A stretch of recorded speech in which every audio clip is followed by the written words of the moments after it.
Martha Holloway's knees hit the wooden platform, and she couldn't get back up. 4 hungry children pressed against her back while the stagecoach driver threw their last bag into the Colorado dust. The man standing before her, the man who was supposed to save them, looked at her children like they were a disease he'd caught by accident. "You said nothing about children." His voice was cold as Winter Creek water. "Please." Martha grabbed the hem of his coat. "Please don't send us away. We have nowhere else to go." If you want to know what happens next, subscribe to our channel and follow Martha's story until the very end. Comment below with the city you're watching from. I'd love to see how far this story travels. 3 weeks earlier, Martha Jane Holloway had made the hardest decision of her life. She'd answered an advertisement in the Missouri Gazette that promised room board and honest work for a capable housekeeper. She hadn't mentioned her 4 children. She hadn't mentioned that she was running from more than just poverty. She'd lied, and she knew God would judge her for it. But God hadn't fed her children in 3 days when she'd written that letter. God hadn't watched them cry themselves to sleep in a barn that smelled of rot and desperation. Martha had done those things. And Martha had decided that lying was a smaller sin than letting her babies starve. "Mama, I'm hungry." Lily's small voice pulled Martha from her thoughts.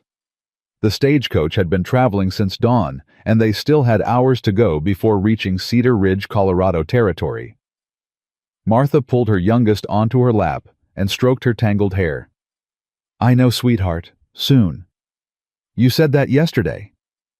Thomas, her oldest at 12, stared at her with eyes too old for his face. "And the day before." "Thomas." "I ain't complaining, Mama, just saying." But he was complaining, and he had every right to. Martha had rationed their food so carefully. But careful rationing meant nothing when you started with almost nothing. They had half a biscuit left, and 4 children, and a mother who'd forgotten what it felt like not to be hungry. "Give your sister the biscuit," Martha said quietly. "Mama, no. You haven't eaten since—" "Give it to her, Thomas." He obeyed, breaking the hard biscuit into pieces and dividing it between Lily and Jacob. Sarah, her 10-year-old, shook her head when he offered her a share. "I'm not hungry." Sarah lied. Martha recognized the lie because she'd taught her daughter how to tell it. Holloways took care of each other. That's what William always said before the wagon crushed him, before everything fell apart. "Mama." Jacob tugged at her sleeve. At 7, he still didn't fully understand why they'd left Missouri, why Grandma Holloway had screamed at them to leave, why Papa wasn't coming back. "Is the man going to be nice?" Martha swallowed hard. "I hope so, baby." "What if he ain't?" "Then we'll figure something out. We always do." But Martha didn't know if that was true anymore. She'd figured things out for 18 months, selling the furniture, then the chickens, then the cow, then finally the land itself for a fraction of what it was worth, because the bank wouldn't wait, and William's mother wouldn't help. "You killed my son," Eleanor Holloway had said, her face twisted with a grief that had curdled into hate. "You brought bad luck into this family the day you married him. Your own mother died giving birth to you, your father drank himself to death, and now my William is gone. You're cursed, Martha Jane. Cursed." Martha had wanted to argue. She'd wanted to scream that William's death was an accident, that the wagon wheel had broken because the wood was rotten, that she'd loved him with everything she had. But Eleanor hadn't wanted to hear it. Eleanor had wanted someone to blame, and Martha was an easy target, the poor farmer's daughter who'd somehow convinced a Holloway to marry beneath himself. So Martha had taken her children and left. She'd answered an advertisement from a man named Samuel Blackwood in Colorado territory, a man who needed a housekeeper and offered fair wages and decent accommodations. She'd written him a letter presenting herself as a widow, skilled in cooking, cleaning, and household management. She'd mentioned her nursing knowledge, her ability to work long hours, her willingness to do whatever was needed. She hadn't mentioned Thomas, Sarah, Jacob, or Lily. The stagecoach hit a rut, and Martha's stomach lurched. What would he do when he saw them? The advertisement had specified a single woman. No children. Those words had burned in Martha's mind for 3 weeks, but she'd pushed them aside because the alternative was watching her babies waste away to nothing. Cedar Ridge. The driver's voice cut through the afternoon heat. 20 minutes out. Martha's heart began to pound. 20 minutes until she faced the man she'd deceived. 20 minutes until he either gave them a chance or turned them away. 20 minutes until everything was decided. Children, listen to me. Martha gathered them close, her voice low and urgent. When we get there, I need you to be on your best behavior. No running, no shouting, no asking for food. Let me do the talking. Why, Mama? Jacob asked. Because this is important, baby, the most important thing we've ever done. Thomas studied her face with that too knowing gaze. He doesn't know about us, does he? The man. Martha couldn't lie to her son. Not about this. No. So we're a surprise. Yes. People don't like surprises, Mama. Not the kind that eat food and take up space. I know. Martha touched his cheek, feeling the sharp bones beneath his skin. When had he gotten so thin? When had all of them gotten so thin? But I didn't have a choice, Thomas. I couldn't leave you behind, and I couldn't tell him the truth because he would have said no. And now we pray he says yes anyway. Sarah leaned against Martha's shoulder. What if he doesn't? Martha didn't answer because she didn't have an answer. What would she do if Samuel Blackwood refused them? They had no money for return passage. They had no family willing to take them in. They had nothing except the clothes on their backs and a carpetbag full of worn dresses and faded memories. He will, Martha said, because she had to say something. He will. The stagecoach rolled into Cedar Ridge under a brutal summer sun. The town was small, a main street, with a general store, a church, a saloon, and a scattering of other buildings that looked like they'd been dropped from the sky and forgotten. Dust coated everything, and the heat pressed down like a physical weight. End of the line, folks. The driver opened the door and helped Martha down. Blackwood Ranch is about 4 miles north. Someone should be here to meet you. Martha looked around the platform, her children clustering behind her like frightened chicks. A few townspeople had stopped to watch the stagecoach unload, their expressions ranging from curious to openly hostile. She recognized that look. It was the same look the people of Missouri had given her after William died. The look that said, outsider, stranger, not welcome. Mama. Lily tugged at her hand. I need to use the privy. In a minute, sweetheart. But Mama. Martha Holloway. The voice came from behind her, deep and rough. Martha turned and felt her breath catch.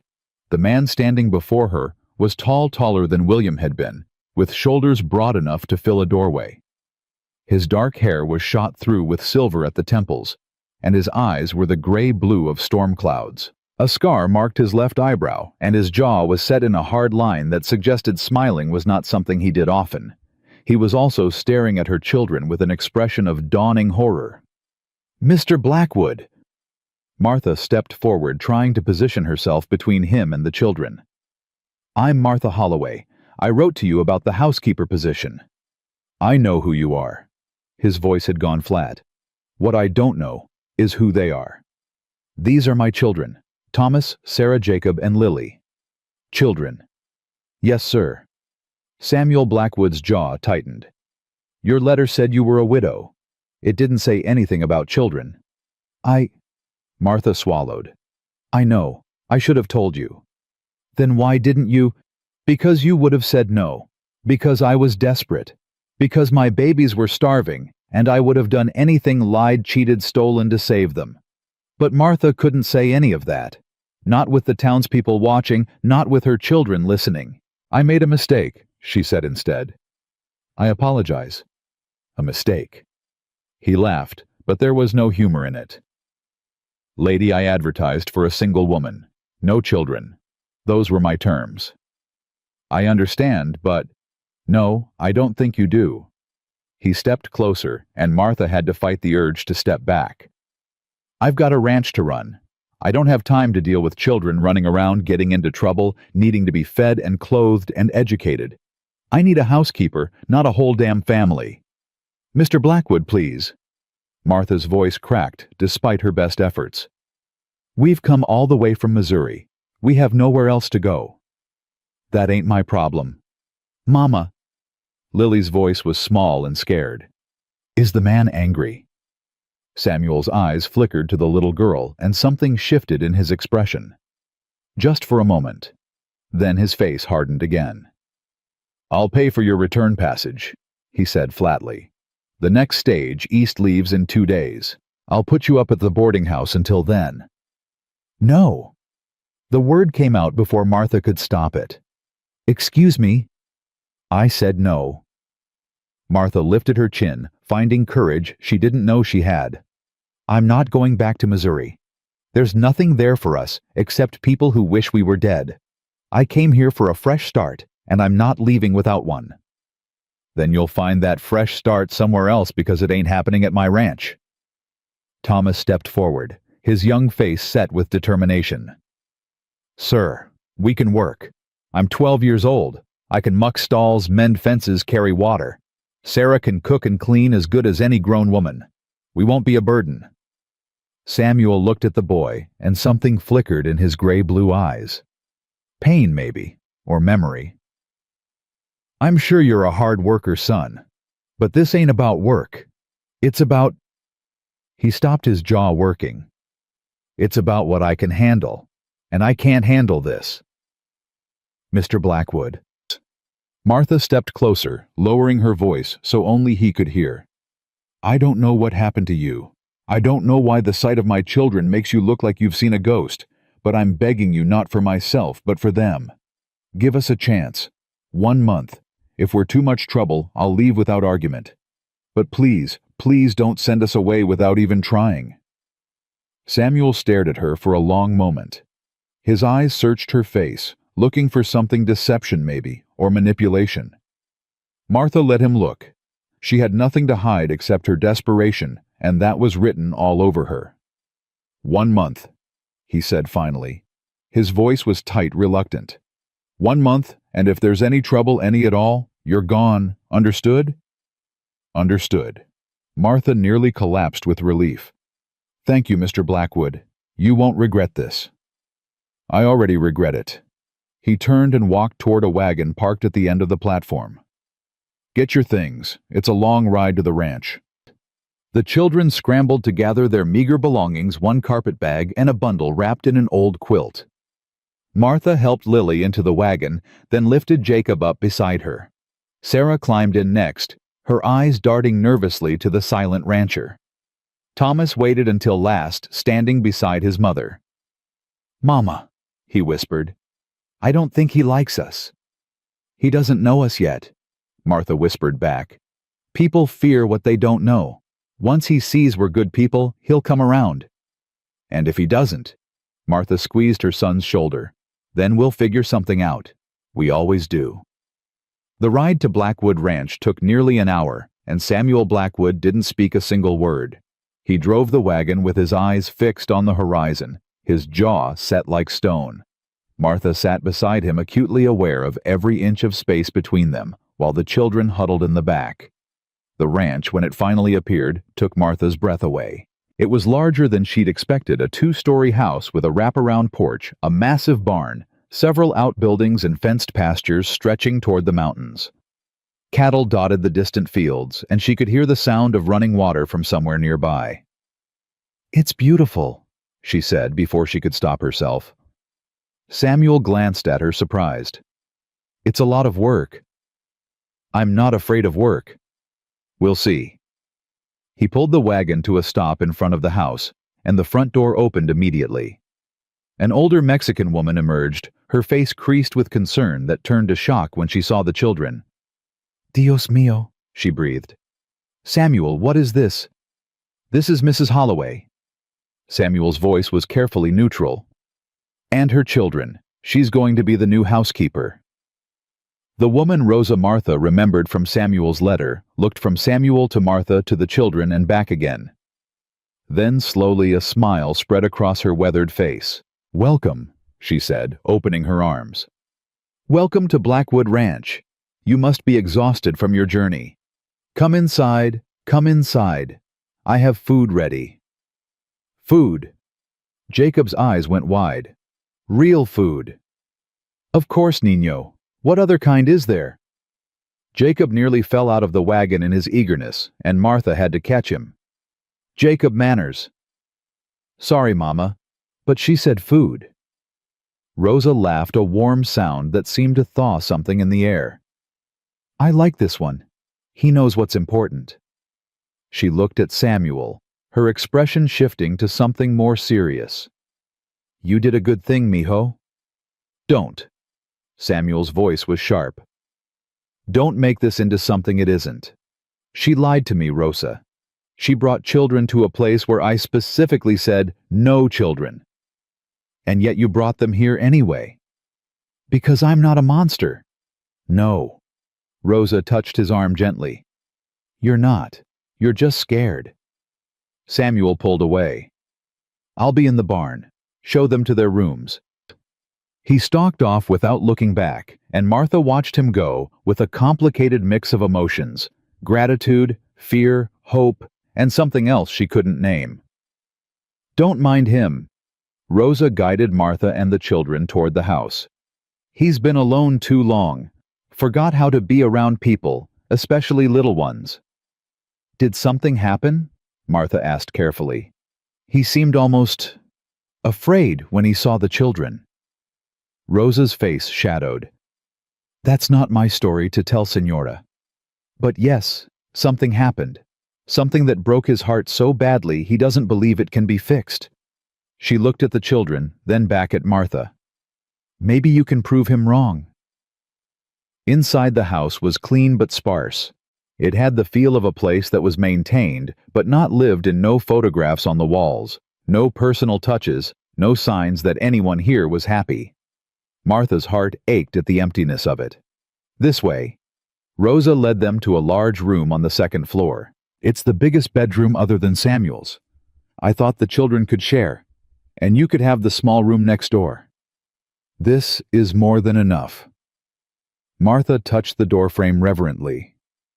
A real room, with real beds.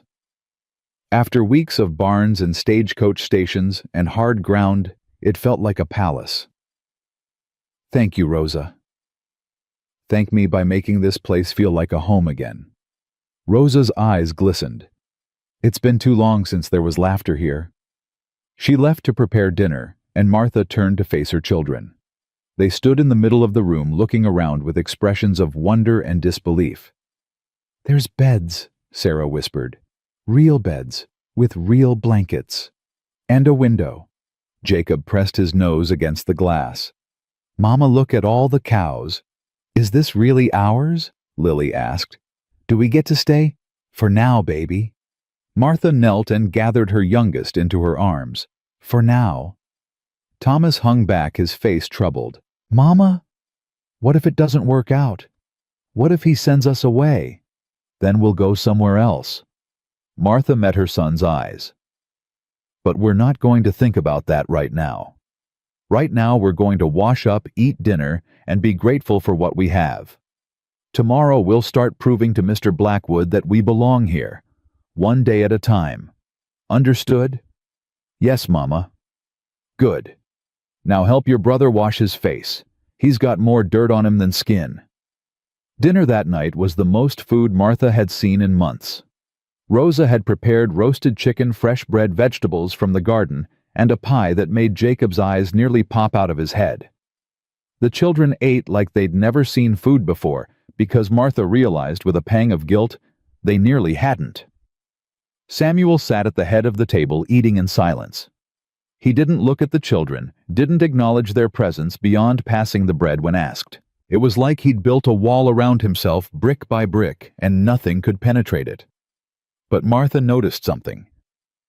Every time Lily laughed, and she laughed often drunk on food and warmth and safety, Samuel's jaw would tighten. Every time Jacob asked a question, Samuel's hand would pause halfway to his mouth.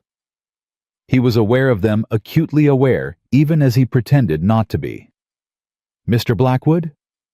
Martha spoke carefully, testing the waters. The ranch is beautiful.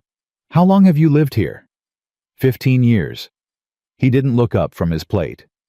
You built it yourself. My father started it. I finished it. It must have been a lot of work. It was. Silence fell again. Martha exchanged a glance with Rosa, who shrugged helplessly. Do you have any horses? Jacob burst out, unable to contain himself any longer. I love horses. My papa used to let me help brush them before he died. Samuel's fork clattered against his plate. He looked at Jacob for the first time, really looked at him, and Martha saw raw pain flash across his features. Yes, he said quietly. I have horses. Can I see them? Please. Jacob. Martha's voice held a warning. Mr. Blackwood is tired. It's fine. Samuel pushed back from the table. I need to check on them anyway. He looked at Jacob, then at the other children. You can all come, if you want. The children looked at Martha, hope blazing in their eyes. She nodded, not trusting her voice. They followed Samuel out to the barn, and Martha watched as something miraculous happened. The moment Samuel stepped through the barn doors, something changed in him. His shoulders relaxed. His face softened. He moved among the horses like a man coming home. This is Dusty. He led the children to a gentle bay mare. She's the oldest horse on the ranch, 19 years old and still going strong. Can I touch her? Lily asked, her voice awed. Hold out your hand flat like this, Samuel demonstrated. Let her smell you first. Lily did as she was told, giggling when Dusty's soft nose tickled her palm. She likes me. She does. And for just a moment, just a heartbeat, Samuel smiled. It was small, barely there, but Martha saw it. And she felt something kindle in her chest that might have been hope. Mama, look. Jacob was already at another stall. This one's huge. That's Thunder. Samuel moved to stand beside him. He's not as friendly as Dusty. You need to be careful around him. I will. I promise. Jacob looked up at Samuel with shining eyes. Can you teach me to ride? The smile disappeared. Samuel's face shuddered again, closing off like a door slamming shut. We'll see, he said, which meant no. He showed them the rest of the barn quickly, efficiently, without any more smiles or soft moments. Then he sent them back to the house with Rosa, and disappeared into the darkness, heading toward the distant pastures. Mama. Sarah took her mother's hand as they walked. Why is he so sad? I don't know, sweetheart. Can we help him? Martha looked toward the shadowy figure growing smaller in the distance. A man surrounded by land and animals and emptiness, building walls to keep out anything that might hurt him. I don't know, she said again. But I think we're going to try. That night, after the children were asleep, Martha stood at the window of her small room and looked out at the vast Colorado sky. Stars blazed overhead, more than she'd ever seen in Missouri, and somewhere in the darkness, a coyote howled. She had done it. She had gotten her children here to safety, to food and shelter, and a chance at something better. Now she just had to convince Samuel Blackwood to let them stay. 1 month. She had 1 month to prove that they belonged here. 1 month to break through the walls of a man who didn't want to be reached. 1 month to build a home from nothing. Martha pressed her hand against the cool glass and made a silent vow. She would not fail. She would not let her children down. She would do whatever it took to make this place their home, even if it meant moving heaven and earth. Even if it meant healing a broken cowboy who'd forgotten how to feel. Tomorrow, she told herself. Tomorrow, everything begins. The first week at Blackwood Ranch nearly broke Martha. She woke before dawn every morning, her body screaming with exhaustion, and worked until her hands cracked and bled. She scrubbed floors that hadn't been properly cleaned in years. She beat rugs until clouds of dust made her cough.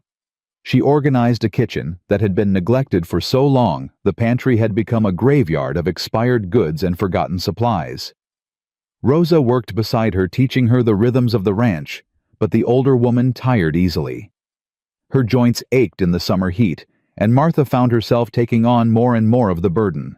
You don't have to prove yourself in 1 week, mija, Rosa said on the fourth morning, watching Martha attack a pile of laundry like it had personally offended her. Yes, I do. Martha didn't stop scrubbing. He gave us 1 month. I need to show him we're worth keeping. By killing yourself. By doing whatever it takes. Samuel Blackwood remained a ghost.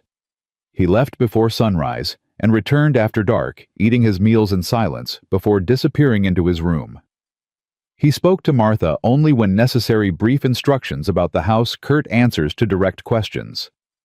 He never spoke to the children at all. But Martha noticed things. She noticed how he paused outside the children's room each night listening to their breathing. She noticed how he always left extra food on the table, more than he and Rosa could ever eat.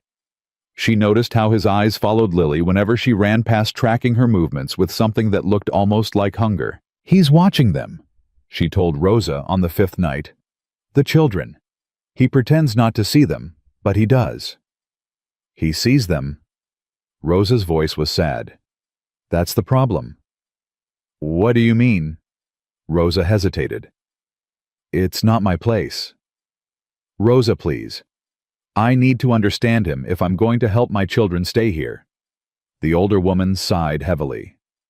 8 years ago, Samuel had a wife, Caroline, and a daughter, Emma. Martha's heart clenched. What happened? Diphtheria. It swept through the territory like wildfire. Caroline got sick first, then Emma. Rosa crossed herself. They died within 3 days of each other. Emma was only 3 years old. 3 years old. The same age Lily had been when William died. He blames himself, Rosa continued. He was away when they got sick, drove cattle to market, was gone for 2 weeks. By the time he got back, it was too late. He couldn't save them, couldn't even say goodbye. Martha pressed her hand to her mouth. No wonder he flinched every time Lily laughed. No wonder he couldn't look at the children without pain flickering across his face. He hasn't let anyone close since then, Rosa said. Built walls so high even God couldn't climb them. I've been trying to reach him for 8 years, mija. 8 years, and he's still drowning in that grief. Maybe that's because he needed something to fight for. Martha looked toward the barn where lamplight glowed faintly. Something worth climbing walls for. The next morning, Martha made a decision. Thomas. She caught her son before he could disappear into the fields. I want you to help Mr. Blackwood today. Help him. Thomas's eyes widened. Mama, he doesn't want help. He doesn't even want us here. I know. But he needs help whether he wants it or not. Go to the barn, find him, and ask what you can do. What if he says no? Then ask again, and again, until he says yes. Thomas went, his shoulders squared with determination. Martha watched him cross the yard with her heart in her throat, praying she hadn't just made a terrible mistake. An hour passed, then 2. Martha scrubbed the same pot 3 times, unable to focus on anything except the barn doors. When Thomas finally returned, his face was red and his hands were dirty, and there was a light in his eyes Martha hadn't seen in months. Mama! He burst through the kitchen door. I helped him fix a fence, a real fence, and he showed me how to use a hammer proper, not the way Papa taught me, and he said... Thomas stopped, catching his breath. He said I could come back tomorrow if I wanted. Martha's eyes filled with tears. That's wonderful, baby. He didn't smile or nothing, Thomas added quickly. He still barely talked. But he didn't send me away, Mama. He let me stay. It was a small victory, but Martha clung to it like a lifeline. The second week brought trouble. Martha had been so focused on the ranch that she'd almost forgotten about the outside world. But the outside world hadn't forgotten about her. Mrs. Holloway. Rosa's voice was tense as she returned from town. There's talk. Talk? Harriet Crawford has been spreading rumors about you and Samuel. Martha's blood ran cold. What kind of rumors? The kind that destroy reputations.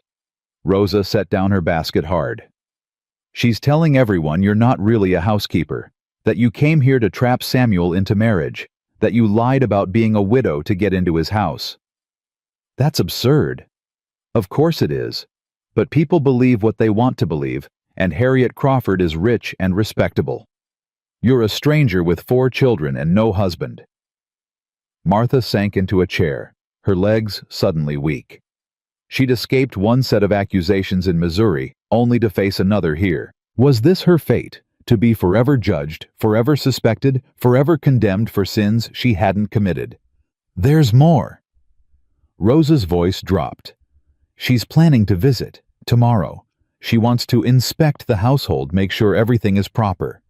She has no right. She has the mayor's ear and half the town's respect. That gives her plenty of right, at least in her own mind. Martha's jaw tightened.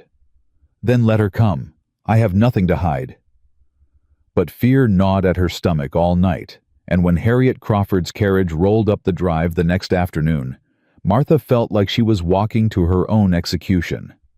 Harriet was beautiful in the way expensive things were beautiful, polished, perfect cold.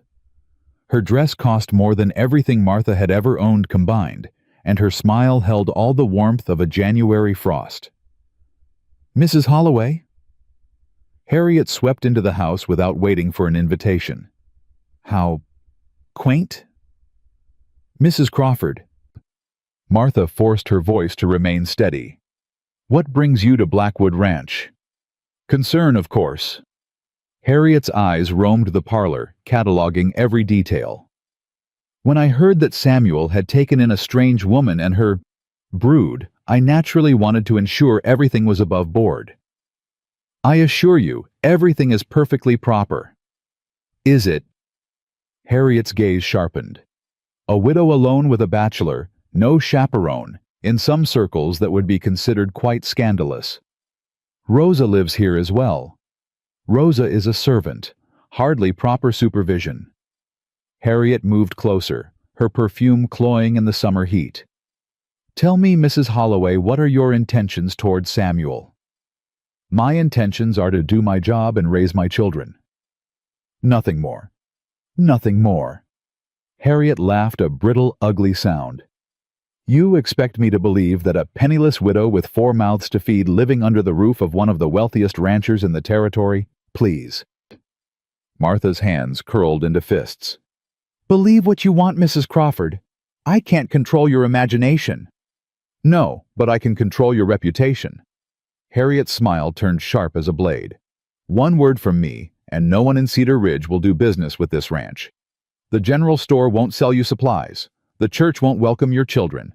You'll be outcasts, Mrs. Holloway. Again.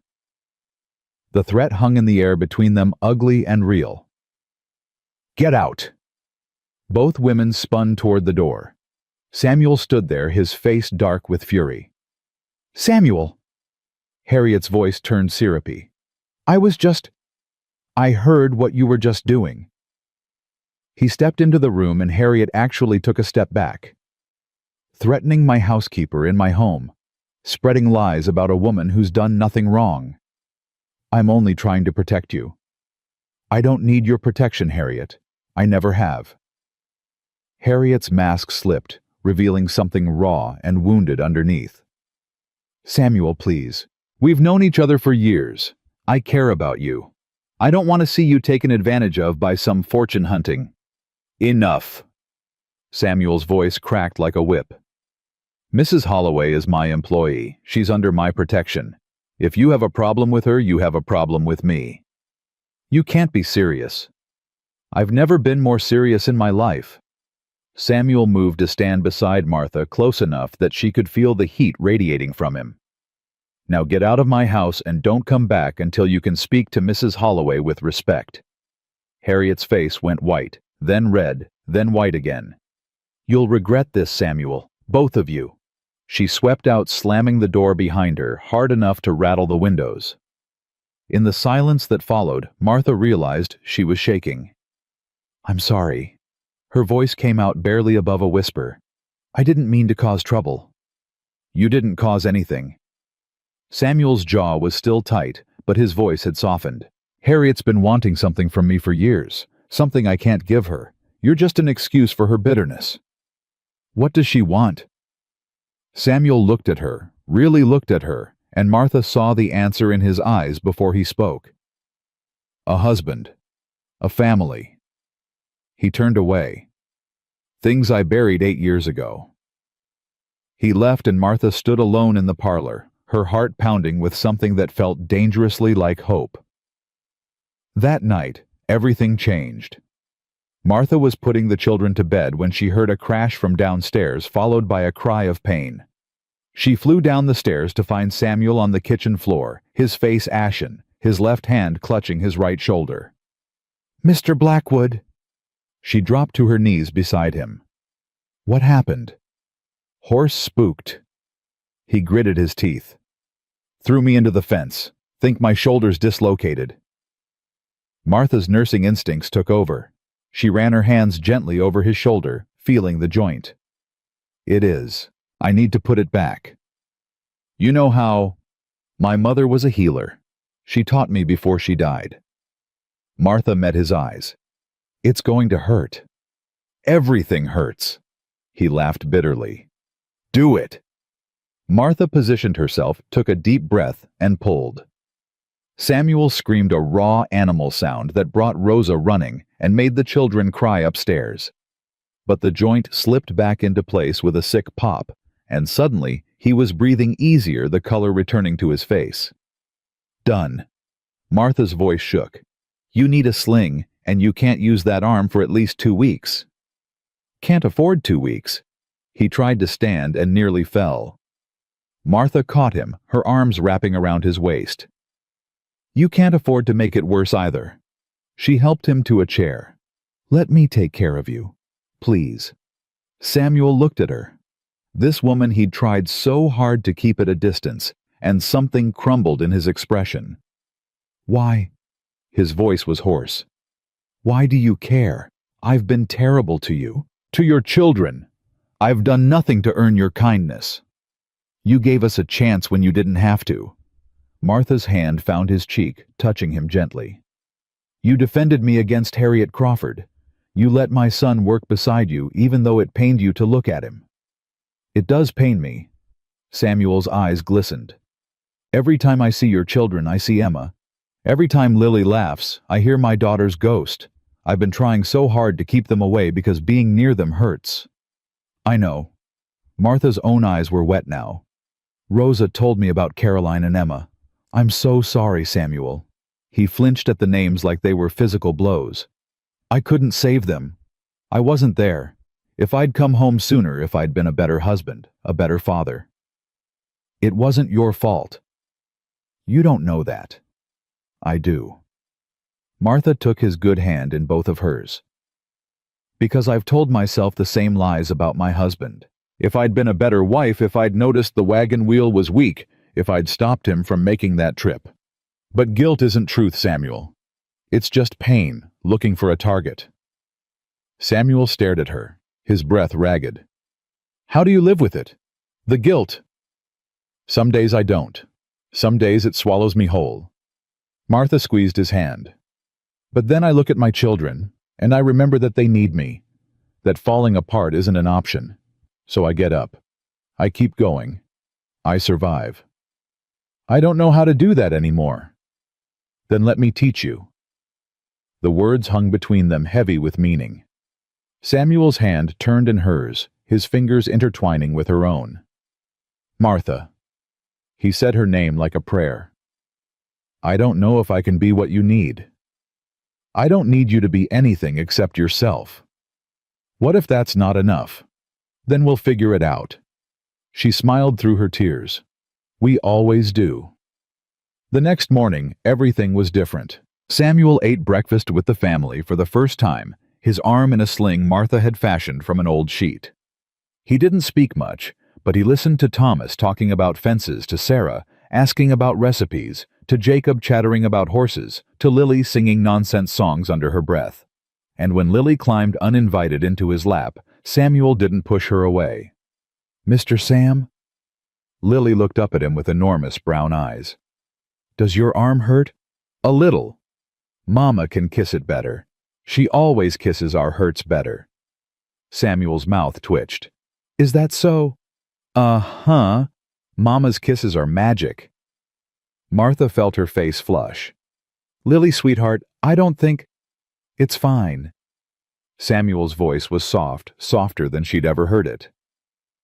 Maybe your mama can kiss it better later. Martha's breath caught. Their eyes met across the table, and something passed between them, an acknowledgement of things neither was ready to name. Mr. Sam... Lily wasn't finished. Are you lonely? Lily. Martha stood abruptly. That's not a polite question. But Mama, you said lonely people need friends, and Mr. Sam doesn't have any friends except Rosa and the horses, so he must be really lonely. Out of the mouths of babes, Rosa murmured. Samuel looked at the little girl in his lap, and for the first time since Martha had known him, his eyes filled with tears. Yes, he said quietly. I am lonely.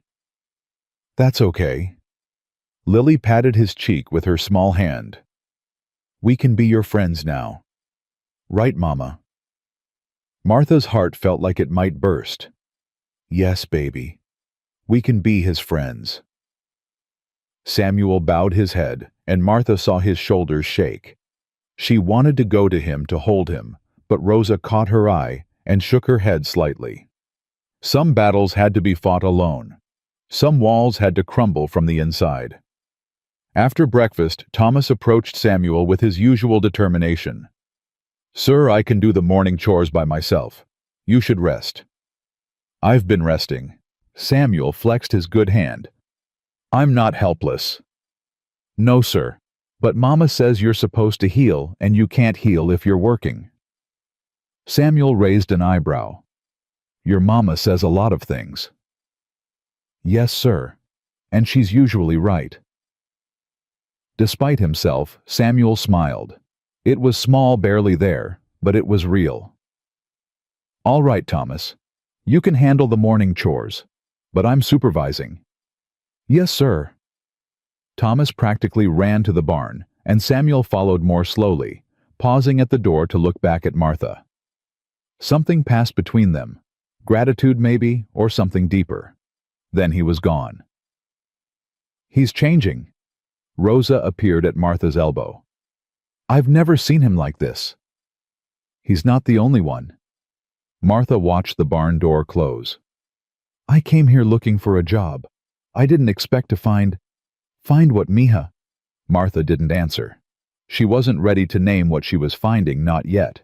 It felt too fragile, too new, like a seedling that might wilt if exposed to too much light. But something was growing in her heart, something that felt dangerously like hope. The third week brought the real test. Martha was in the garden when she heard hoofbeats approaching fast. She looked up to see a rider galloping toward the house, dust billowing behind him. Mrs. Holloway. The rider, a young man she didn't recognize, pulled up sharply. Is Mr. Blackwood here? He's in the barn. What's wrong? Trouble in town. Some men are saying things about your family. Bad things. Mr. Crawford's foreman, Jake McAllister, he's been stirring folks up, saying you're all thieves, that you stole money from your husband's family back east, that you came here to hide from the law. Martha's blood turned to ice. Eleanor. It had to be Eleanor. The woman had found her somehow, reached across 1,000 miles to poison her new life, just like she'd poisoned the old one. That's not true, she said, her voice shaking. None of it's true. Don't matter what's true, ma'am. Matters what people believe, and right now there's talk of riding out here to deal with the situation. Deal with it how? The rider's face was grim. Tar and feathers was mentioned, or worse. Samuel emerged from the barn, his face dark with fury. Who's coming? McAllister and some of his boys. Maybe 10-15 men. They're at the saloon now, drinking up their courage. How long? An hour, maybe less. Samuel turned to Martha, his jaw set. Take the children and go to the root cellar. Don't come out until I tell you. I'm not hiding. Martha, these are lies about me and my family. I won't cower while they spread them. This isn't about courage. It's about keeping you safe. Then keep us safe by letting us stand with you. Martha grabbed his good arm. We're not running anymore, Samuel. We're done running. They stared at each other, wills clashing. Then Samuel nodded, something like admiration flickering in his eyes. Rosa, get the rifles. Thomas, round up your brother and sisters. Keep them in the house away from windows. I want to fight, sir. Thomas's voice cracked with fear and determination. No. Samuel's tone left no room for argument. Your job is to protect your family. That's the most important job there is. Thomas swallowed hard, but nodded. The next hour was the longest of Martha's life. She stood on the porch beside Samuel, watching the road, waiting for the mob that might destroy everything she'd built. You should go inside, Samuel said without looking at her. So should you. This is my land. I'll defend it. And these are my children they're threatening. I'll defend them. Samuel's hand found hers, their fingers intertwining. Neither of them spoke, but the touch said everything. When the dust cloud appeared on the horizon, Martha's heart nearly stopped. But it wasn't a mob. It was a single rider moving fast. That's Sheriff Cooper, Samuel said, relief evident in his voice. The sheriff pulled up in front of the house, his face red from the ride. Sam, ma'am, you can stand down. Trouble's over. Over how? Martha asked. McAllister and his boys got a little too drunk, started making threats in public. I reminded them that inciting violence is a crime and that Mrs. Holloway hasn't been accused of anything by any law. The sheriff spat into the dirt. They're sleeping it off in my jail. Harriet Crawford's been warned that if she keeps spreading lies, I'll charge her with slander. Thank you, Sheriff, Samuel said. Don't thank me yet. Cooper's eyes were serious. The charges won't stick, and Harriet's got money and connections. This ain't over, Sam. It's just beginning. After the sheriff left, Martha's legs gave out. She would have fallen if Samuel hadn't caught her, his good arm wrapping around her waist. I've got you, he murmured. I've got you. I thought they were coming. Her voice broke. I thought they were going to hurt my children. I wouldn't have let them. You can't fight 15 men with one arm. I would have tried. Samuel's voice was fierce. I would have died trying. Martha looked up at him. This man who'd been a stranger 3 weeks ago, who'd wanted nothing to do with her or her children, who'd built walls so high no one could climb them. Why? She whispered. Why would you die for us? Samuel's hand came up to cup her face, his touch unbearably gentle. Because somewhere in the last 3 weeks, he said quietly, you stopped being strangers. You started being something else. What? He didn't answer. Instead, he lowered his head and kissed her, soft and sweet and desperate all at once. Martha kissed him back, pouring all her fear and hope and growing love into the contact. When they finally broke apart, both breathing hard, Samuel pressed his forehead against hers. Stay, he breathed. Forget the month. Forget the trial period. Just stay. Are you sure? I've never been more sure of anything in my life. Martha laughed, tears streaming down her face. Then yes, we'll stay. Inside the house, Rosa was crying, and the children were cheering, and everything felt like it might actually be okay. But Martha knew better than to trust happiness completely. She'd learned that lesson too many times before. Somewhere out there, Harriet Crawford was plotting. Eleanor Holloway's lies were spreading, and the people who wanted to destroy Martha's new life weren't going to give up easily. The battle wasn't over. It was just beginning. 2 days after the kiss that changed everything, the fever came. Martha woke to the sound of Lily coughing deep, wet coughs that rattled her small chest. She flew out of bed and found her youngest daughter burning hot, her face flushed red, her breath coming in ragged gasps. Mama! Lily's voice was barely a whisper. "Mama, I don't feel good." "I know, baby, I know."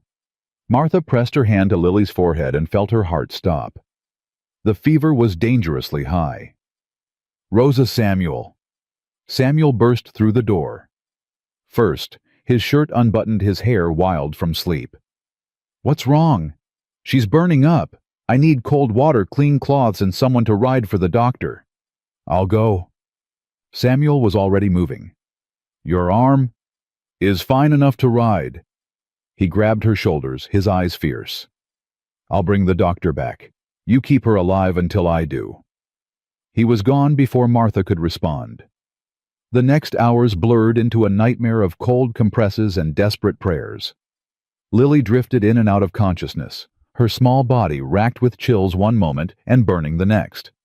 The other children huddled in the doorway, their faces pale with fear.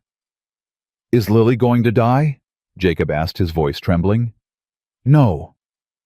Martha's answer came out sharper than she intended. "No, she's not going to die. Go downstairs with Rosa, now." "But Mama, Jacob, please." Thomas took his brother's hand and led him away. Sarah lingered a moment longer. "Mama, what can I do?" "Pray, sweetheart. Pray harder than you've ever prayed in your life." Sarah nodded and left, and Martha turned back to her daughter. Lily's lips were cracked and dry. Her breathing had grown more labored. "Stay with me, baby." Martha stroked her daughter's hair. "Stay with me. I can't lose you. I can't." The sun was high in the sky when Samuel returned with Dr. Porter.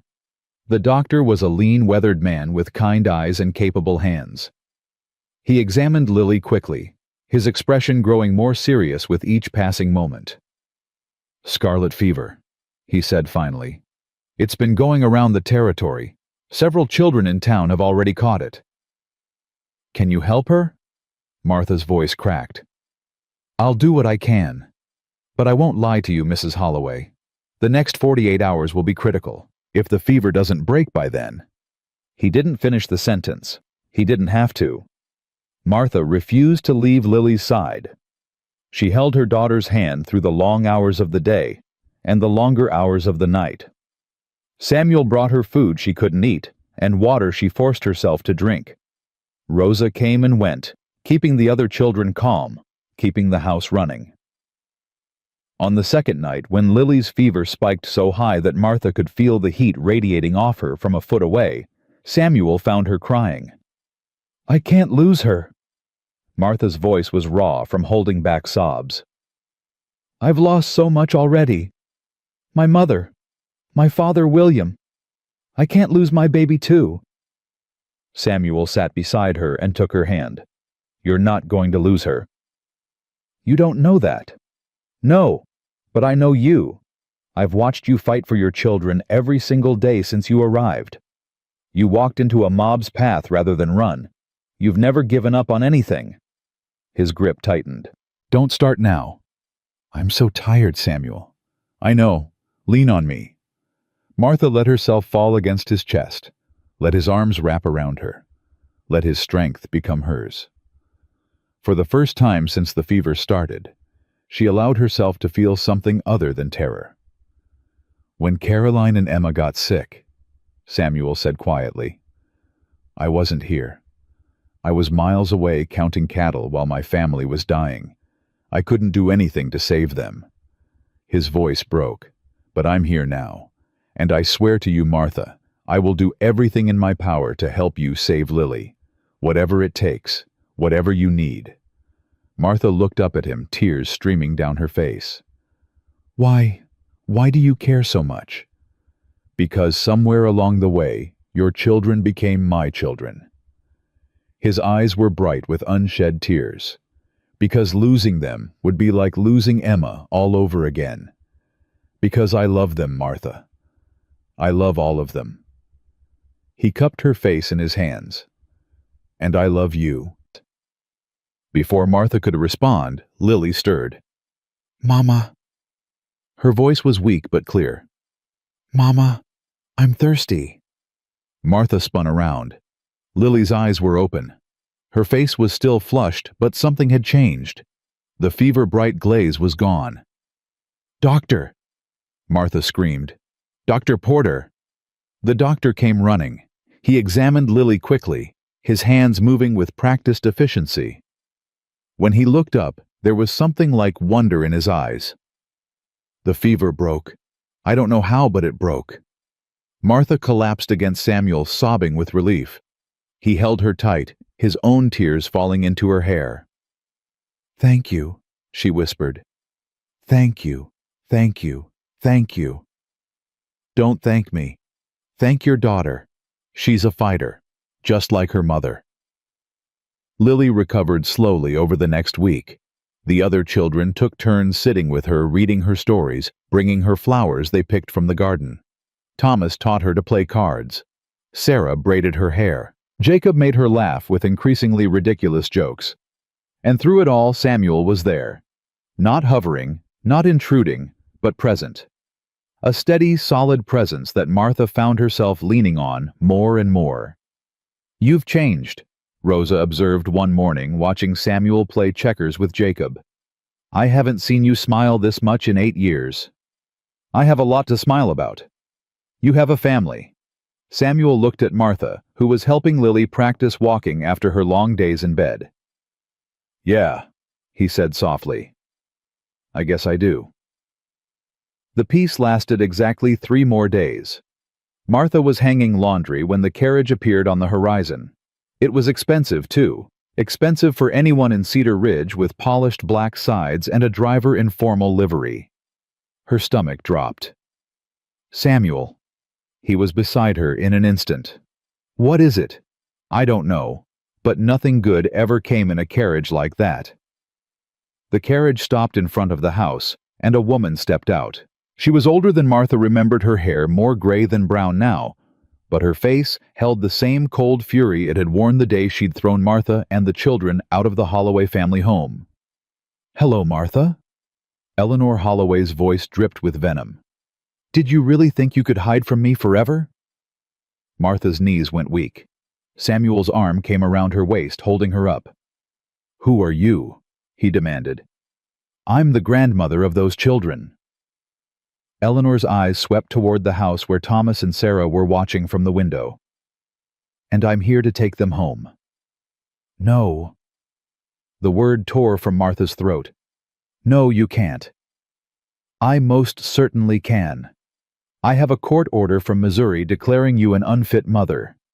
You abandoned your home, fled across state lines with minor children, and have been living in sin with an unmarried man."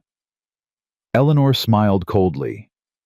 The judge was quite sympathetic to my concerns. "That's a lie, all of it." "Is it? You left Missouri in the middle of the night with nothing but the clothes on your backs. You answered an advertisement for a mail-order bride, yes, I know about that, and moved into this man's home without a chaperone. The children haven't been enrolled in school. They've been working like common laborers." Eleanor's voice hardened. "I have witnesses, Martha. Harriet Crawford has been quite helpful in documenting your activities." Martha felt the blood drain from her face. Harriet. Of course. The woman's revenge had been more thorough than anyone could have imagined. "You can't take my children." "I already have legal authority to do exactly that." Eleanor produced a document from her bag. "This court order gives me custody of Thomas, Sarah, Jacob, and Lily Holloway. If you resist, you'll be arrested for kidnapping. They're my children. They're Holloway's. They belong with their family, not with a woman who couldn't even keep her husband alive." Samuel stepped forward, his body a barrier between Eleanor and the house. "Ma'am, I don't know who you think you are, but you're not taking those children anywhere. And who are you to stop me? I'm the man who's going to marry their mother. I'm the man who's been raising them for the past month. I'm the man who sat up for 3 nights while Lily fought scarlet fever." Samuel's voice was deadly quiet. "And I'm the man who will burn that court order and bury you in the desert before I let you destroy this family." Eleanor's face went pale. "You're threatening me." "I'm making a promise." "Samuel." Martha grabbed his arm. "Don't.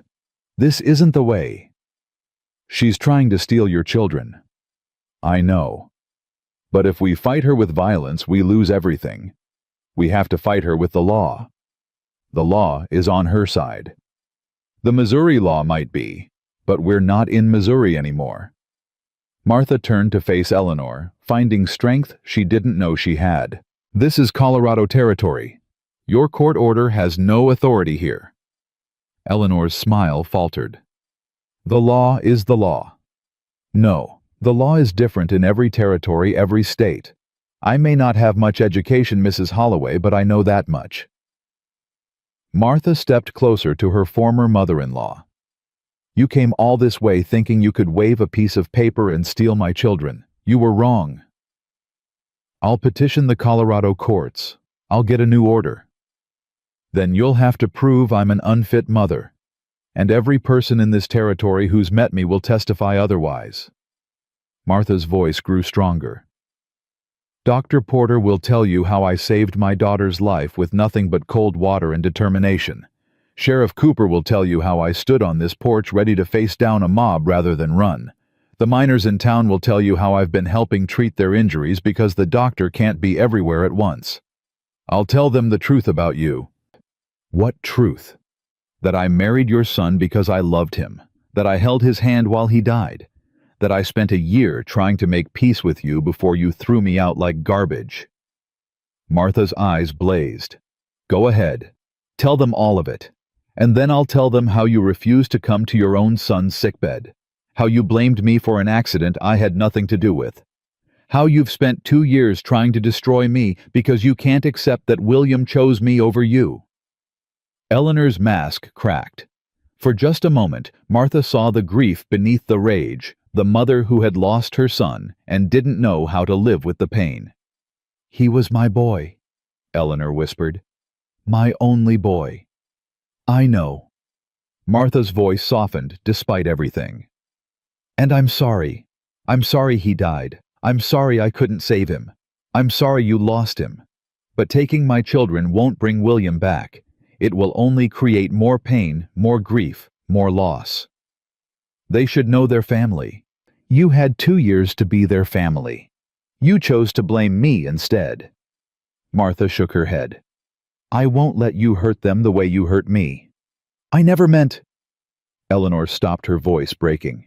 Yes, you did. Every cruel word, every accusation, every whispered rumor, you meant all of it. You wanted me to suffer because you were suffering. Martha took a breath. I forgive you for that, but I will never let you near my children again. Silence fell over the yard. Eleanor stood frozen, her court order dangling uselessly from her hand. Mrs. Holloway. Samuel's voice was calm, now measured. There's a stage leaving for Denver tomorrow morning. I suggest you be on it. And if I'm not, then I'll have Sheriff Cooper escort you out of the territory for harassment. Your choice. Eleanor looked from Samuel to Martha to the house where 4 young faces watched from the window. For a long moment, no one moved. Then Eleanor did something Martha never expected. She began to cry. I loved him so much. The words came out broken, shattered. He was everything to me, and then he was gone, and I didn't know how to live with it. I blamed you because I couldn't blame God. I couldn't blame the wagon or the road or the rain that day. I needed someone to hate, and you were there. I know. Martha's own eyes filled with tears. I know because I did the same thing. I blame myself. I still do some days. Do you really think I wanted to hurt those children? They're all I have left of my son. Then why did you throw us out? Why did you spend 2 years trying to destroy us? Because every time I looked at them, I saw William, and it hurt so much I couldn't breathe. Eleanor wiped her eyes with a trembling hand. I thought if I could just get them away from you, away from the woman I blamed, I could love them the way I should have all along. That's not how love works. I know that now. Eleanor looked at Martha with something that might have been respect. You've done well with them, better than I could have. That's not true. You could have been their grandmother. You could have been part of their lives. Could I? Eleanor's voice was small. Even now. After everything I've done, Martha hesitated. Every instinct told her to refuse to protect her children from this woman who had caused them so much pain. But she thought about Lily, asking why she didn't have a grandmother. She thought about Thomas trying to remember his father's face. She thought about the family her children deserved even if they couldn't have it. Not today, Martha said finally. Maybe not for a long time. But someday, if you can prove you've changed, we can talk about it. Eleanor nodded slowly. That's more than I deserve. Yes, it is. The older woman turned to leave, then stopped. Martha, for what it's worth, William loved you, really loved you. In his letters home, he wrote about you like you hung the moon and stars. I was jealous of that, I think. Jealous that someone else could make him so happy. He made me happy too, every single day. Take care of his children. I will. Eleanor climbed back into her carriage without another word. Martha watched until the vehicle disappeared over the horizon, her body shaking with delayed reaction. Samuel's arms came around her from behind. Are you all right? I don't know. Martha leaned back against him. I've been afraid of that woman for 2 years. I've had nightmares about her coming to take my children. And now I just feel sorry for her. She lost her son, and instead of dealing with the grief, she let it turn her into a monster. Martha turned in his arms. I don't want to be like that. I don't want to let my pain destroy me. You won't. You're too strong for that. Am I? You're the strongest person I've ever met. Samuel kissed her forehead. And you're not alone anymore. Whatever comes next, we face it together. Together, Martha repeated. I like the sound of that. From inside the house came the sound of children arguing. Jacob had apparently stolen Thomas's checkers piece, and Thomas was threatening retribution. Normal sounds. Family sounds. Martha smiled for the first time in hours. We should go inside. Make sure they haven't killed each other. In a minute. Samuel held her tighter. I need to ask you something first. What? Martha Holloway, will you marry me? Martha pulled back to look at him. You already asked me that. I said yes. I know. But that was in the middle of a crisis, and I want to ask you proper, without mobs or sick children or vengeful mothers-in-law. Samuel took her hand. I want to spend the rest of my life with you. I want to raise your children as my own. I want to wake up every morning knowing you're beside me, and go to sleep every night grateful for another day. His voice roughened. I love you, Martha. I didn't think I'd ever love anyone again after Caroline, but you proved me wrong. You and your stubborn refusal to give up your fierce protection of your children, your ability to find hope in the darkest moments. Samuel? I'm not finished. He reached into his pocket and pulled out a ring, simple gold with a small diamond that caught the afternoon light. This was my mother's. She gave it to me before she died, told me to give it to the woman who made me want to live again. His eyes met hers. You make me want to live again, Martha. So I'm asking you proper this time, will you marry me? Martha's vision blurred with tears. Yes. 1,000 times yes. Samuel slipped the ring onto her finger, and it fit perfectly. Then he kissed her long and deep, and Martha felt something she'd thought she'd lost forever. Joy.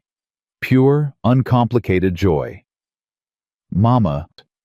They broke apart to find all 4 children standing on the porch, their faces split with enormous grins. Are you and Mr. Sam getting married? Sarah asked. Yes, sweetheart, we are. Does that mean he's going to be our papa? Lily asked. Samuel walked over to the porch and knelt so he was eye level with the children. Only if you want me to be. I know you already had a papa, and I'm not trying to replace him, but I love you all, and I want to take care of you if you'll let me. Thomas spoke first, his voice solemn. Papa would have wanted someone to look after us, someone good. Are you good, Mr. Sam? Jacob asked. I try to be. Do you promise to never hit Mama or us? I promise. Do you promise to not leave us? I promise. Jacob considered this. Okay, you can be our new papa. Lily threw her arms around Samuel's neck, nearly knocking him over. Papa Sam! Papa Sam! Samuel's eyes filled with tears as he hugged her back. Yeah, sweetheart, Papa Sam.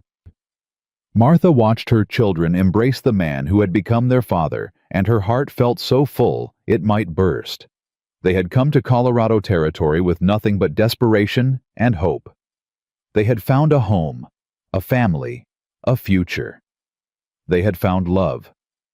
And despite everything that had happened, despite everything that might still come, Martha knew one thing for certain. They were going to be okay, more than okay. They were going to be happy. The wedding was set for Sunday, 2 weeks after Samuel's proposal. Rosa threw herself into preparations with a ferocity that left everyone exhausted.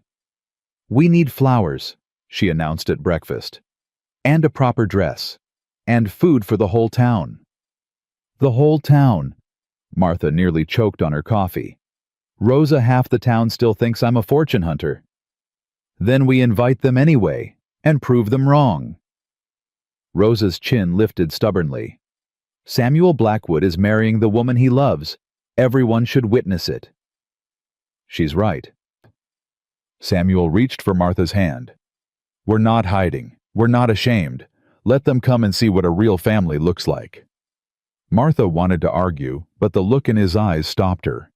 He needed to stand before the community that had watched him suffer for 8 years and show them he'd found his way back to life. All right, she said. We invite everyone. The next 2 weeks flew by in a blur of activity. Rosa commandeered Sarah to help with cooking. Thomas worked alongside Samuel to build extra tables for the reception. Jacob was assigned the crucial task of keeping Lily entertained and out of trouble, which he accomplished with varying degrees of success. Martha spent her days preparing and her nights lying awake waiting for something to go wrong. You're not sleeping. Samuel found her on the porch at midnight, 3 days before the wedding. Can't seem to shut my mind off. What are you afraid of? Everything. Martha laughed bitterly. Eleanor showing up again. Harriet making a scene at the ceremony. Something happening to the children. Waking up and finding out this was all a dream. Samuel sat beside her. It's not a dream. How do you know? Because dreams don't have Rosa yelling at everyone about table arrangements. He smiled, and Martha felt some of her tension ease. We've survived everything that's been thrown at us so far. We'll survive this too. What if we don't? Then we'll figure something out. We always do. Martha recognized her own words being echoed back to her. I said that to Thomas once. Smart woman, that Martha Holloway. Soon to be Martha Blackwood. I like the sound of that. Samuel pulled her close. Now come to bed. Tomorrow's going to be a long day. The morning of the wedding arrived with perfect summer weather. Too perfect, Martha thought. Something had to go wrong. The universe didn't let people like her have perfect days. Mama, you look beautiful. Sarah stood in the doorway of Martha's room, her eyes shining. Martha looked at herself in the mirror. Rosa had somehow produced a white dress, simple, practical, but lovely in its simplicity. Her hair was pinned up with wildflowers the children had picked. She didn't look like a bride from a fancy magazine. She looked like a frontier woman about to marry a rancher.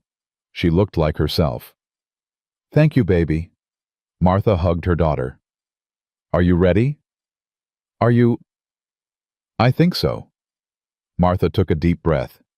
Yes, I'm ready. The ceremony was held in the yard under a wooden arch Thomas and Samuel had built together. Reverend Whitfield stood waiting, his Bible open.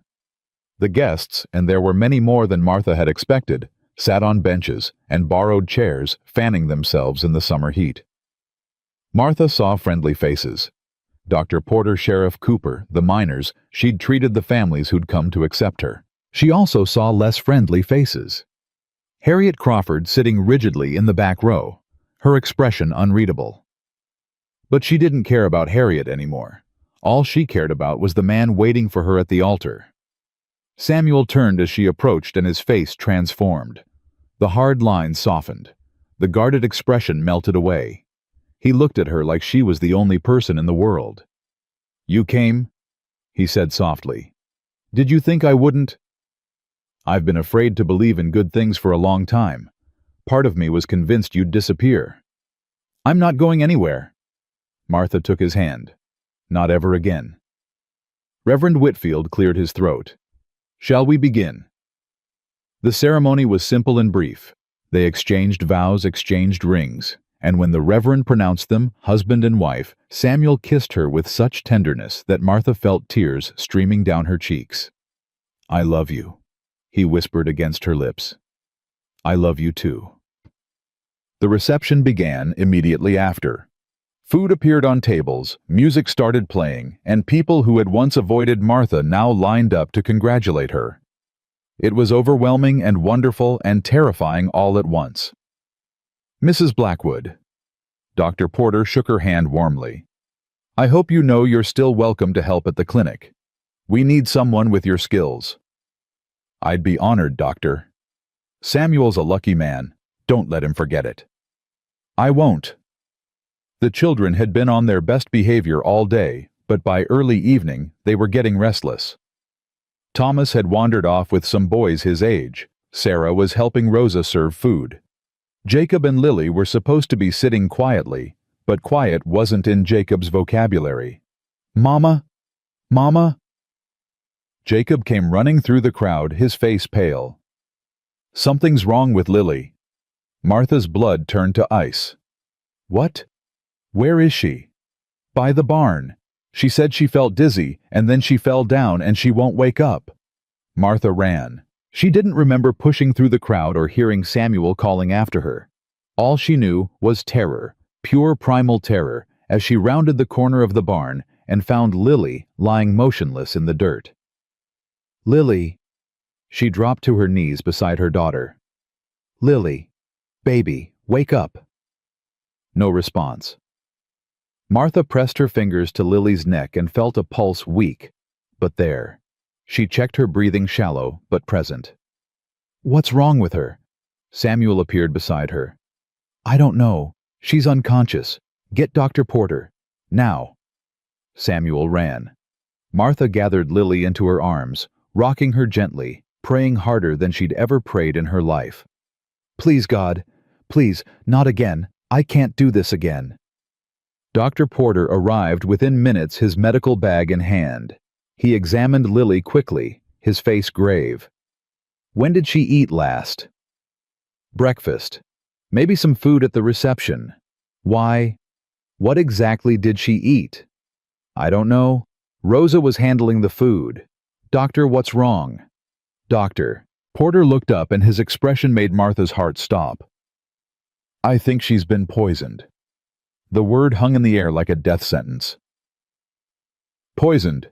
How? Who would poison a child?" "I don't know, but we need to get her inside. Now. I need to purge whatever's in her system before it's too late." The next hour was a nightmare. Dr. Porter worked frantically while Martha held Lily's hand, and Samuel kept the other children away. Rosa questioned everyone who had been near the food, her voice rising with each passing minute. Finally, Lily vomited violently repeatedly, and her color began to return. "She's going to be all right," Dr. Porter said, exhaustion evident in his voice. "We got it out in time." Martha collapsed against Samuel, sobbing with relief. "Who did this? Who would hurt my baby?" "That's what I'd like to know." Sheriff Cooper stood in the doorway, his face grim. "Rosa found something. You need to see it." They followed him to the kitchen, where Rosa waited with a small glass vial in her hand. "I found this in the punch bowl," Rosa said. "Hidden at the bottom. Whatever was in here, it wasn't meant to kill, just make someone very sick." "But why?" Martha's voice broke. "Why would anyone do this?" "Maybe to ruin your wedding day." Sheriff Cooper took the vial carefully. "Maybe to make a point. Maybe to scare you into leaving." "Harriet." Samuel's voice was deadly quiet. "Harriet Crawford was here." "You can't accuse someone without evidence." Cooper warned. Then find evidence. Because if I find out she hurt my daughter, no law in this territory will stop me from— Samuel. Martha grabbed his arm. Stop. Lily is safe. That's what matters. She tried to kill our child. We don't know that. Who else would do this? I don't know, but we can't just— Mrs. Blackwood. A voice from the doorway made them all turn. Harriet Crawford stood there, her face pale, her hands trembling. She looked nothing like the haughty woman who had threatened Martha weeks ago. She looked broken. I know who did it, Harriet said, and it wasn't me. Then who? Samuel demanded. Jake McAllister, my foreman. Harriet's voice shook. He's been obsessed with destroying you ever since you humiliated him at the saloon. He thought if he ruined the wedding, if he hurt your family, you'd finally break. And you knew about this? No, I swear to you I didn't know. He told me tonight after— She swallowed hard. He was bragging about it, said he'd finally gotten revenge. I came as fast as I could. Why? Martha asked. Why would you help us? You hate me. I don't hate you. Harriet's eyes filled with tears. I was jealous of you. You had everything I wanted, a man who loved you, children who adored you, a home full of warmth and laughter. I spent years trying to make Samuel notice me, and he never did. Then you showed up with your 4 children, and your worn dress, and your desperate eyes, and within weeks he was looking at you the way I'd always wanted him to look at me. Harriet, I was cruel to you. I spread rumors and made your life difficult, and I'm not proud of any of it. But I would never hurt a child. Never. Harriet's voice hardened. Jake crossed a line. I won't protect him anymore. Sheriff Cooper stepped forward. Where is McAllister now? At my ranch. He doesn't know I've come here. Then let's go get him. The arrest happened quickly. Jake McAllister was found drunk in Harriet's barn, still congratulating himself on his scheme. He confessed everything within minutes, too intoxicated to realize the sheriff was taking notes. He'll hang for this, Cooper told them afterward. Poisoning a child is a capital offense. I don't care about him. Martha held Lily close, breathing in the scent of her daughter's hair. I just want my family safe. They're safe now. I promise you that. After the sheriff left, Harriet lingered at the edge of the yard. Martha watched her for a long moment, then walked over. Thank you, Martha said simply, for telling us the truth. It was the least I could do. Harriet looked older than she had that morning, the hard edges worn away by the events of the night. I'm sorry, Mrs. Blackwood, for everything.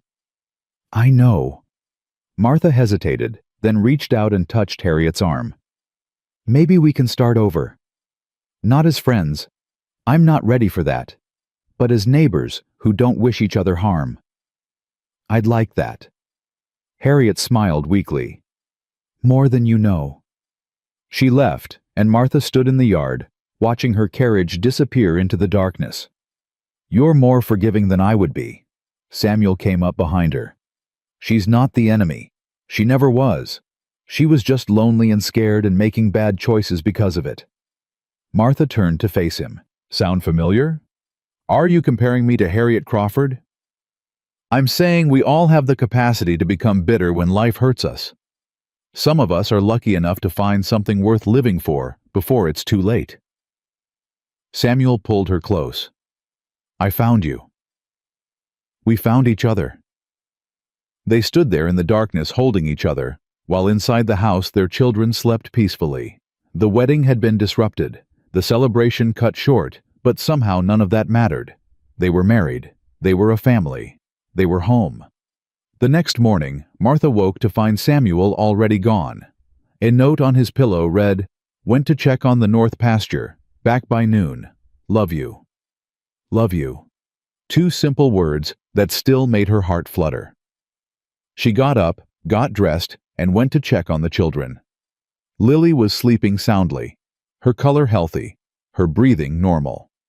The poison had left her system, and Dr. Porter had declared her fully recovered. Mama! Lily opened her eyes. Is it still the wedding day? The wedding's over, sweetheart. We're married now. So Papa Sam is really our papa. Really and truly. Lily smiled. Good. I like having a papa again. Martha kissed her forehead. Me too, baby. Me too. By noon, life at Blackwood Ranch had returned to normal. Thomas was helping with the cattle. Sarah was learning new recipes from Rosa. Jacob was playing with the barn cats, and Lily was sitting on the porch, wrapped in a blanket, despite the summer heat, watching the world go by. Samuel returned as promised, his face lighting up when he saw Martha waiting for him. Missed you, he said, swinging down from his horse. You were gone 4 hours. 4 hours too long. He kissed her, and Martha felt the last of her lingering tension dissolve. This was real. This was hers. No one could take it away. I've been thinking, Samuel said as they walked toward the house, about what you said, about building a medical facility near the ranch. You remember that? I remember everything you've ever told me. He stopped, turning to face her. There's an old building on the south edge of the property. It's not much, but it could be converted. A place where you could treat patients' store supplies. A place where women like my sister wouldn't have to die alone because help was too far away. Martha's eyes filled with tears. Samuel? You have a gift, Martha. I've seen it. The way you handled Lily's fever, the way you helped the miners, the way you just know what people need before they ask. He took her hands. I don't want you to give that up just because we're married. I want you to be everything you're meant to be. I don't deserve you. That's funny. I was just thinking the same thing about you. They laughed, and then they cried, and then they held each other in the summer sunshine while their children played nearby. It wasn't the life Martha had imagined for herself. It wasn't the life she'd planned. But standing there in Samuel's arms, surrounded by the family they'd built together, she realized it was better than anything she could have dreamed. She had come to Colorado territory with nothing but desperation and hope. She had found love, found family, found home. She had found her second chance, and she was never letting it go. 3 months passed, and the Blackwood Ranch transformed into something none of them had dared to imagine. Samuel's medical facility took shape on the south edge of the property, a small but sturdy building where Martha could treat patients who couldn't make it to town. Dr. Porter came out twice a week to oversee her work, and word spread quickly that Mrs. Blackwood had healing hands. You've got a gift, Martha, Dr. Porter told her one afternoon. I've been practicing medicine for 30 years, and I've never seen anyone with your instincts. I just listen to people. They usually know what's wrong. They just need someone to hear them. That's exactly what makes you special. The children thrived in ways Martha had only dreamed about. Thomas grew taller and stronger working alongside Samuel with a pride that made her heart swell. Sarah discovered a love for cooking that rivaled Rose's. Jacob finally learned to channel his energy into useful work, becoming Samuel's shadow whenever horses were involved. And Lily, sweet, resilient Lily, bloomed like a wildflower after rain. Mama, Lily asked one evening, curled up in Martha's lap on the porch, do you think Papa William can see us from heaven? Martha's throat tightened. I think so, baby. Do you think he's happy that we have Papa Sam now? I think he would want us to be happy, and we are, aren't we? The happiest. Lily smiled. I bet Papa William and Papa Sam would have been friends. I bet they would have too. Samuel found them there an hour later, Lily asleep in Martha's arms, and Martha gazing at the stars. Penny for your thoughts, he said softly. I was thinking about William. How strange it is that losing him led me here to you. I wouldn't have chosen this path, but I'm grateful for where it ended. Do you still miss him? Sometimes. But it's different now. It doesn't hurt the same way. Martha looked at her husband. Is that wrong to miss him and love you at the same time? No. Samuel sat beside her. The heart's got room for more than one love. Losing Caroline didn't stop me from loving you. I just had to learn that loving again wasn't a betrayal of what came before. When did you figure that out? The day Lily called me Papa Sam for the first time. His voice roughened. I thought I'd never hear that word again. I thought that part of my life was over. Then your little girl looked at me with those big brown eyes and changed everything. She has a way of doing that. All your children do. Samuel kissed her forehead. They're my children now too, in every way that matters. I know. Martha leaned against him. I know. The peace held through autumn and into the first days of winter. Then, on a morning cold enough to freeze water in the basin, a letter arrived that threatened to destroy everything. Martha. Samuel's voice was strange as he handed her the envelope. This came from Missouri. Martha's hands trembled as she opened it. The handwriting was unfamiliar, the tone formal and legal.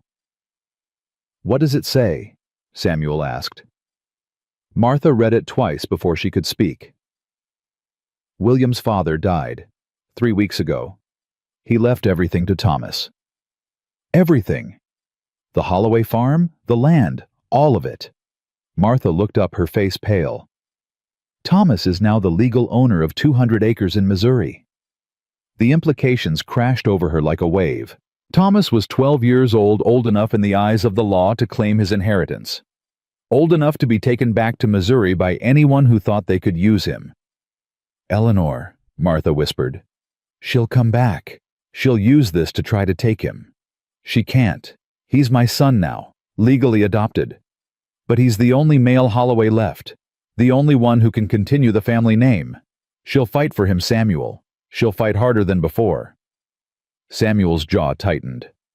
Then we fight back. The letter that arrived 2 days later proved Martha right. Eleanor Holloway was indeed coming not with court orders this time, but with lawyers and a claim that Thomas had a duty to his family's legacy.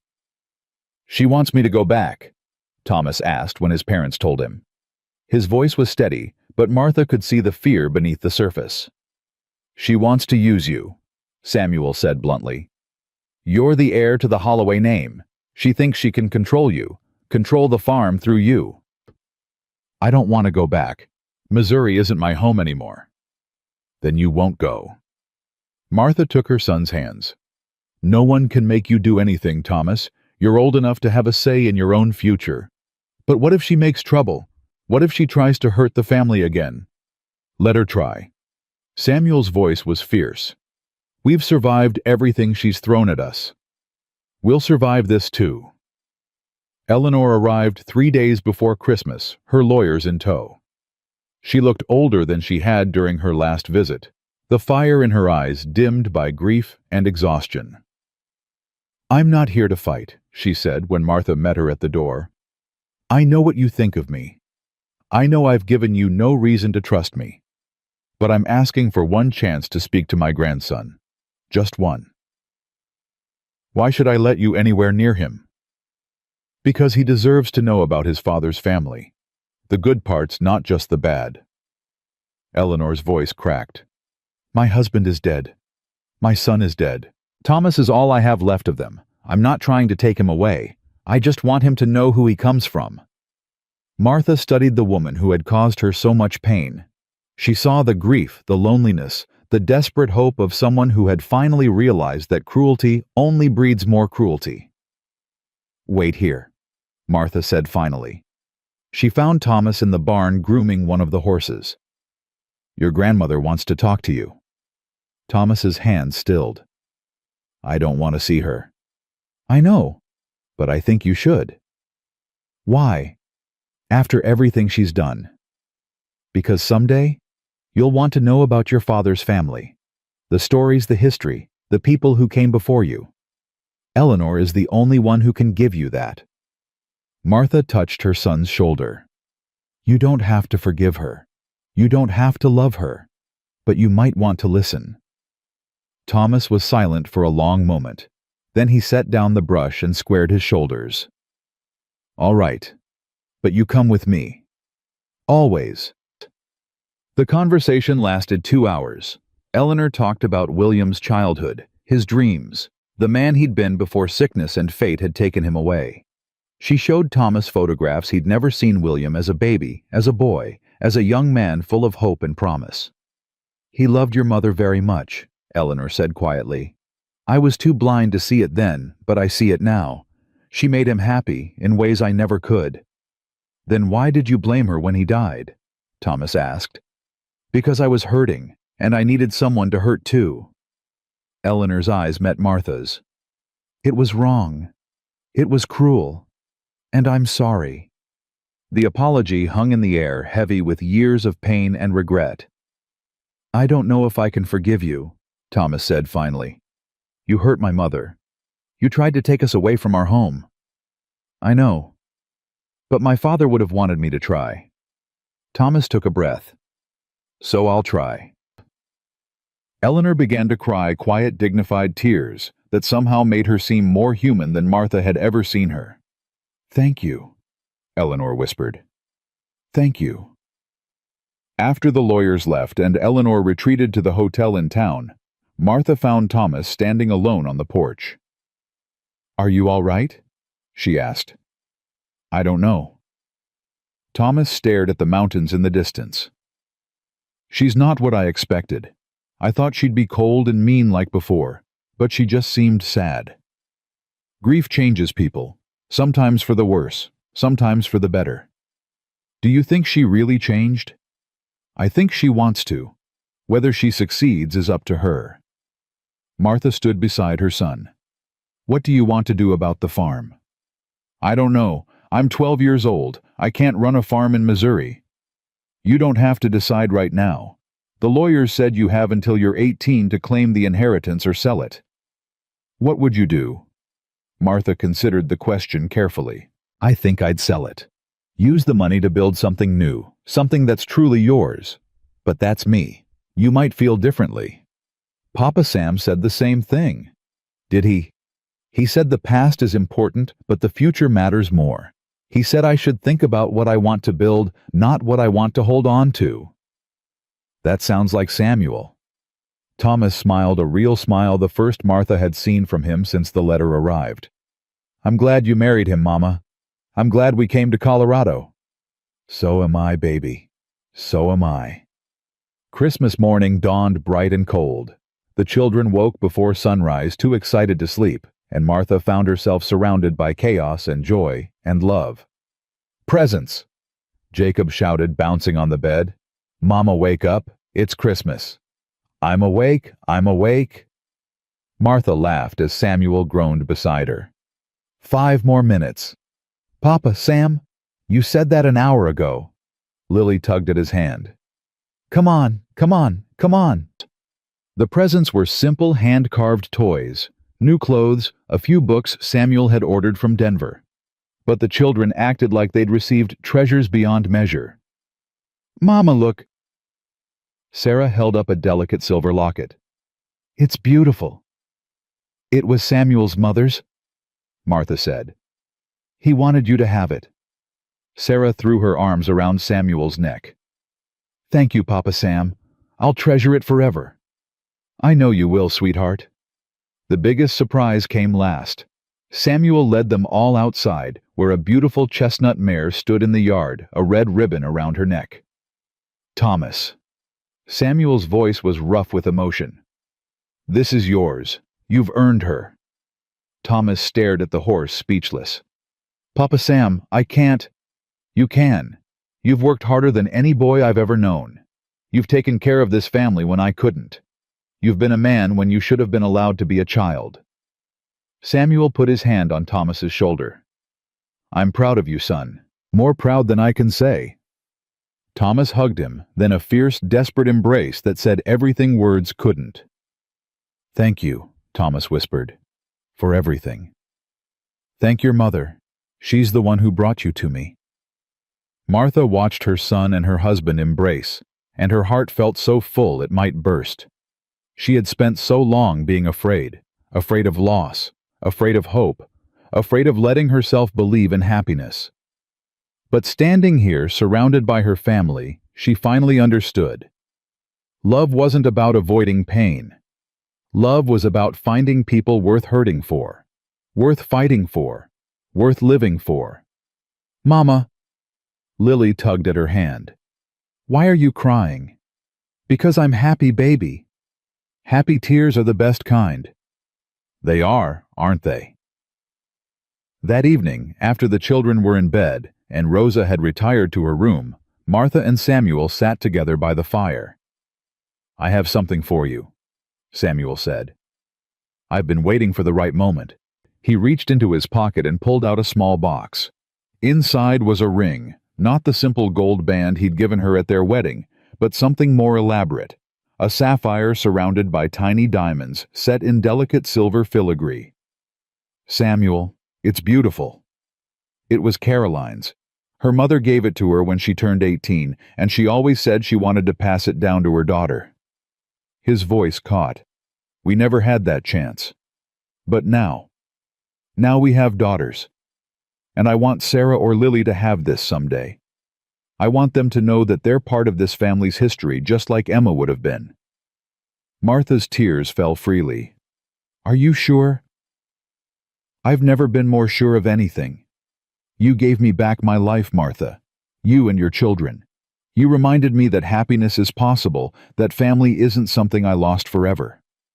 He took her hand. This ring isn't just a gift. It's a promise. A promise that this family, the one we've built together, will last, will grow, will thrive. I love you, Samuel Blackwood. I love you too, Martha Blackwood, more than I ever thought I could love anyone again. They held each other in the firelight, and Martha thought about everything they'd survived. The journey from Missouri, the near death in the desert, the fever that almost took Lily, the mobs and the accusations and the mother-in-law who'd tried to destroy them. They had survived it all.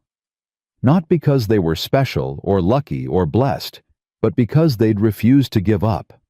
They'd fought for each other, believed in each other, loved each other through the darkest moments. And now, finally, they were home. Mama! A small voice made them both turn. Lily stood in the doorway, clutching her rag doll. What is it, sweetheart? I had a dream about Papa William. He said to tell you he's happy now. He said he's glad you found Papa Sam. Lily yawned. Can I sleep with you tonight? Martha looked at Samuel, who smiled and opened his arms. Come here, little one. Lily crawled into their laps, settling between them like she belonged there. Within minutes, she was asleep, her small body warm and trusting. Do you believe it? Samuel asked quietly. What she said about William. I believe she needed to say it. And I believe that sometimes the people we've lost find ways to let us know they're at peace. Martha stroked her daughter's hair. I like to think William would approve of you. I like to think Caroline would approve of you.